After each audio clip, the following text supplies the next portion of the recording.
me, you're not. When I was 21, I was building buildings in Manhattan, and I believe you can have this job. So the president believes in the young people of this country, the future generations, the next generation of leaders, and he wants to leave the country better off for us and for our children and our grandchildren. Taking Greenland. It's for the grandchildren. Congresswoman Anna Paulina Loina joins me now. You are so young, Congresswoman, that I'm going to ask you how old you are. How old are you? I'm 35. All right, so you're incredibly young. You're 35, and you see this new generation coming up. Do you understand how important this is? The president does.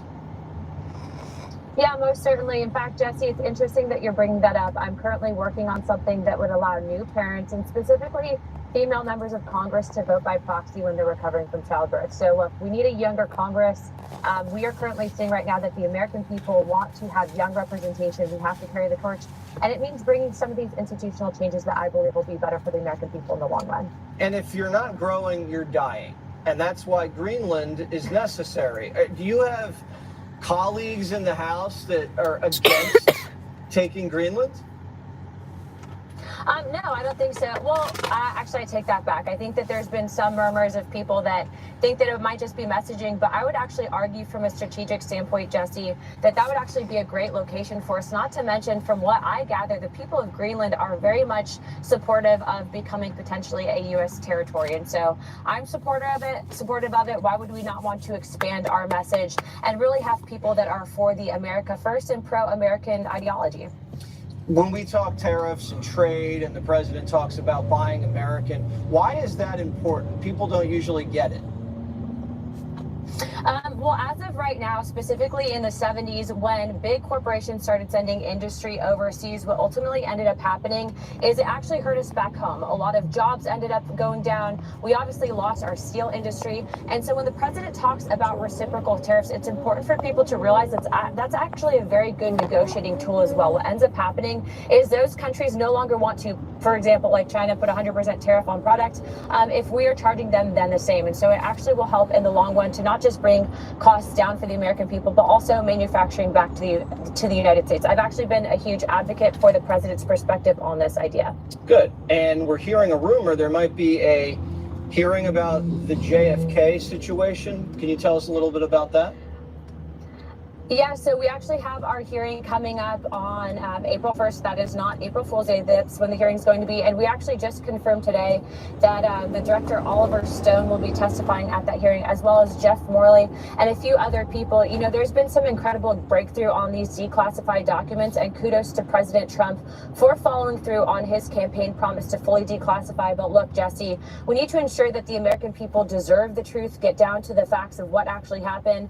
And I do believe that the Warren Commission never did the service, give the American people the facts. And so we have those. We're excited to present them to the American people, and there's more to come on that. Yeah, Jeff Morley, who was on my show, who's going to be testifying to your committee next week, he said because of these new releases, it's conclusive that the CIA was running Oswald, running him. And he also said that he doesn't think all of the documents have been released. Is that your understanding too? Yeah, so we're actually in the process of tracking down two specific documents. And also, too, Jesse, I would like to actually tell the American people, it was made aware to me this evening that NBC actually has a video that's never been seen before. We're actually going to be sending a letter requesting that from NBC because it allegedly shows Oswald near the vehicle when the assassination took place, which means that he couldn't have been the shooter. So, again, we're tracking down all this information. But look, there's even a CIA document that came out that Mr. Morley pointed out that actually said that the CIA never bought the lone gunman theory. And so I think the American people had an inclination as to what we were saying, but we never had the hard evidence until now. And so it's important to note that in a free and fair society, how could you operate or have an agency operating in the shadows? And so kudos to President Trump, also Director Radcliffe and Tulsi Gabbard for pushing for this transparency. It is going to be generational changing that they've done this, and we hope to bring forward legislation to ensure that this never happens again for future generations to come. You're saying NBC has been keeping this tape of Oswald under wrap? My man kept cutting his face up whenever he shaves, so I got him the Manscaped chair. Who do you think Balls was? Balls. No. Who do you think bald that it was in the water? So the lake, everything from the lake comes on runoff, What's runoff? like the curbs and gutters. So all this water here runs to the lake.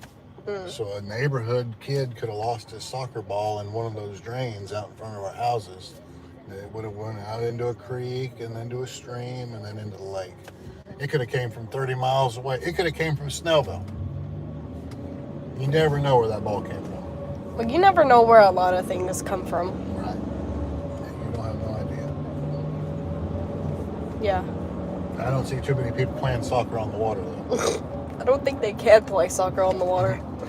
Maybe if they were on land. All right, Congresswoman Anna Paulina Hopefully Luna. Fox promotes it. There you go. Thank you so much. Have a great weekend.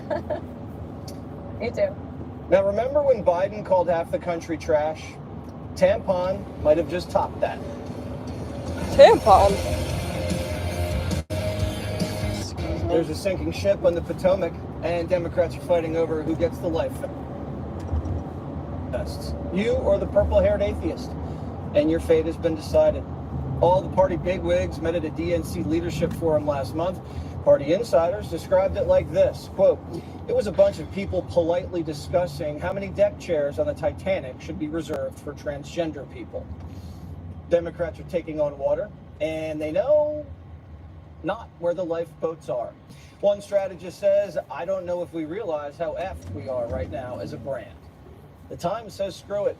Forget steering to shore. There's an iceberg on the left. Go for it. Quote, "There's evidence that the process of moderation has the potential to result in unintended adverse consequences. There appears to be very little electoral advantage from running to the center. But changing the Titanic's captain means nothing if the captain's tampon." He's on the road again. No, not at Tiananmen Square. He saved that trip for the anniversary in June. He's in Texas with a list of demands. More DEI Thursdays and less Tom Homan. Our culture proves that our strength is our diversity. We've been talking about this for years as a country of immigrants, and we let them define the issue on immigration. We let them define the issue on DEI, and we let them define what woke is. We got ourselves in this mess because we weren't bold enough to stand up and say, "You damn right we're proud of these policies." If diversity is his strength, that's a pretty weak audience. But Tampon didn't travel alone. He's got a new wingman. A man who's lost his last 3 elections. Beto. While you're twiddling your thumbs and playing nice and trying Do to they be even know what a bipartisan, tampon they are is? killing your country and taking away It's an insult. And we are either going to fight or we are They're going to calling him surrender. Tampon Tim because he wants to give tampons to Beto's guys going to fight? Why? Plans on because of fighting? transgenders. Why isn't he fighting now? And what does fight even mean? He thinks that boys What that kind think of they're name is girls Beto? should have tampons. Then Timmy had an epiphany. Old white men have got to go. And to all the young people who are here, I just pause for a moment and look around and look at, I'm especially talking about these old white guys who seem to disappoint us on a regular basis in this country. Tampon's an old white guy who disappoints. Why doesn't he step aside? Why doesn't that whole audience step aside? And old black guys disappoint too. Remember Barack? Gus gets it. An 18-year-old Gus, and I'm without Gus out there. I'm having one of those dad talks with him. I was giving Gus my wisdom on what he had done wrong. You know, I was being, because I know these things, right? I'm the dad. In the middle of it, he gives me the old, says the guy who got his ass kicked by Donald Trump. And I'm like, okay.